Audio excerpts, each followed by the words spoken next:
Mga brothers, welcome back sa ating motorcycle walk around review. For today's episode mga brothers, ang trending motorcycle ng Yamaha ngayon, ito nga yung TG1 Moped Scrambler o Triple Gear 115.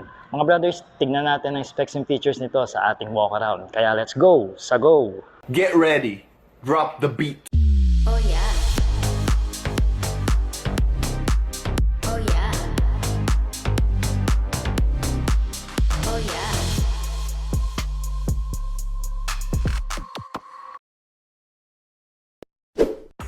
Alright mga brothers, eto na nga yung pinakahihintay nyong PG1 o Triple Gear 115 ng Yamaha. This is a Moped Scrambler. So ito yung mga classic style na motorsiklo nung araw. Ayan.